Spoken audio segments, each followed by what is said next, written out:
নমস্কার বন্ধুরা, আজকে বানিয়ে নেব dhaba style tasty handi mutton. সবার কাছে হাঁড়ি অ্যাভেলেবেল থাকে না, তাই বন্ধুরা ঘরে থাকা হাঁড়িতেই বানিয়ে নিতে পারো দুর্দান্ত স্বাদের হান্ডি মটন রেস্টুরেন্ট স্টাইল। বন্ধুরা এভাবে রান্না করলে খেতে খুব টেস্ট হয় আর খুব সহজেই রান্না হয়ে যায়। আমি এখানে নিয়ে নিলাম সব ইনগ্রিডিয়েন্টস। নিয়ে নিলাম 2 কিলো মটন, 500 গ্রাম কুচানো পেঁয়াজ, 500 গ্রাম আলু, পরিমাণ মতো জিরা, ধনিয়া, আদা, রসুন।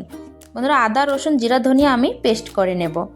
আর হান্ডি মটন বানানোর জন্য অবশ্যই মটনের সঙ্গে অল্প ফ্যাটের সঙ্গে মটন নিতে হবে, তাহলে হান্ডি মটন খেতে খুব টেস্ট হয়। এবার নিয়ে নিলাম একটা হাঁড়ি, এর মধ্যে দিয়ে দিলাম পরিমাণ মতো সর্ষের তেল। তেল গরম হয়ে গেলে দিয়ে দেব কিছু গোটা জিরে আর গরম মশলা। এখানে আমি 3 টুকরো এলাচ নিয়ে নিলাম, 4 টুকরো দারচিনি, 2 টুকরো লং। বন্ধুরা এবার এর মধ্যে দিয়ে দেব আমি কুচানো পেঁয়াজ। সব পেঁয়াজ একসাথে দেব না, কিছু পেঁয়াজ আমি পরে দেব। এবার ভালো করে পেঁয়াজটাকে নেড়েচেড়ে লাল লাল করে ভেজে নেব।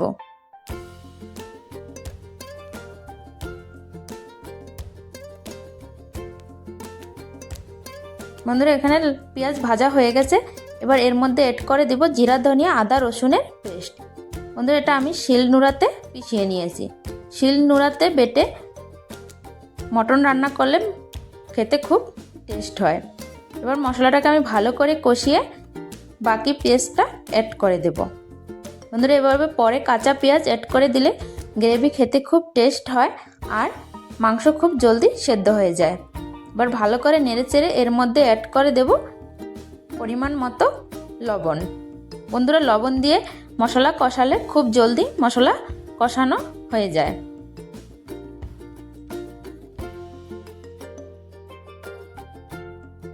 ভালো করে নেড়েচেড়ে মিক্স করে নেব।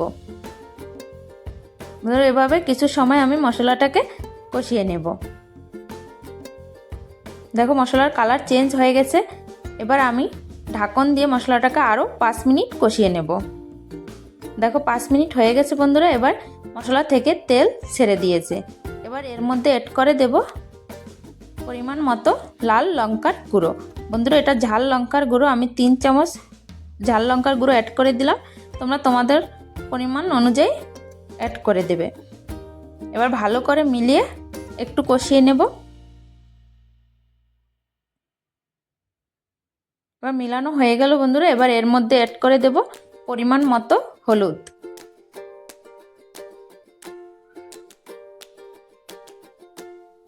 ভালো করে মিলিয়ে নেব। এবার দিয়ে দেব 1 চামচ লাল কাশ্মীরি লঙ্কার গুঁড়ো। বন্ধুরা এটা দিলে কালারটা খুব সুন্দর আসে, তোমরা চাইলে নাও দিতে পারো। বন্ধুরা দেখো কালারটা কত সুন্দর এসেছে। এবার ভালো করে আমি মশলাটাকে কষিয়ে নেব। দেখো মশলা কষানো হয়ে গেছে, এবার এর মধ্যে অ্যাড করে দিব ধুয়ে পরিষ্কার করে রাখা মটনগুলো।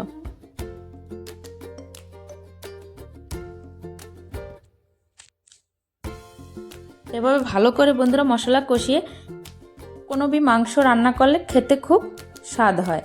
এবার ভালো করে মটন আর মশলা আমি মিক্স করে নেব।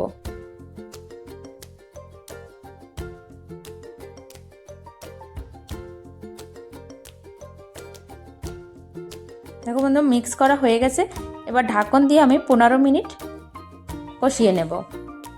এভাবে বারবার ঢাকন দিয়ে বন্ধুরা রান্না করলে খুব জলদি মাংসটা সেদ্ধ হয়ে যাবে। দেখো 15 মিনিট হয়ে গেল, খুব সুন্দর কালার এসেছে আর গ্রেভি ছেড়ে দিয়েছে। এবার এর মধ্যে অ্যাড করে দেব আলু আর কিছু গোটা রসুন। ভালো করে মিক্স করে নেব বন্ধুরা। এবার এর মধ্যে অ্যাড করে দেব গরম জল।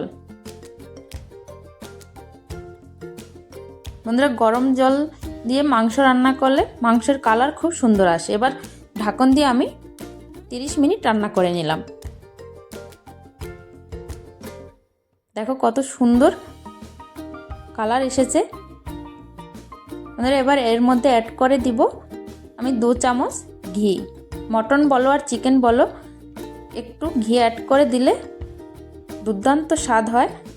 বন্ধুরা দেখো খুব সহজেই রেডি হয়ে গেল আমাদের tasty dhaba style handi mutton. বন্ধুরা গ্রেভিটা একবার দেখো কত সুন্দর হয়েছে।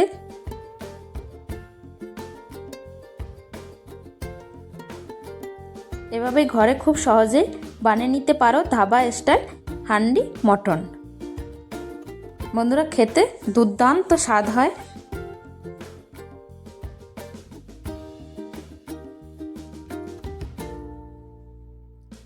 রেডি হয়ে গেল আমাদের টেস্টি লাঞ্চ থালি। বন্ধুরা ভিডিওটা ভালো লাগলে একটা লাইক শেয়ার সাবস্ক্রাইব অবশ্যই করে দিও। মিলবো আরেকটা নতুন রেসিপির সাথে। তব তক সুস্থ থাকো, ভালো থাকো, বাই।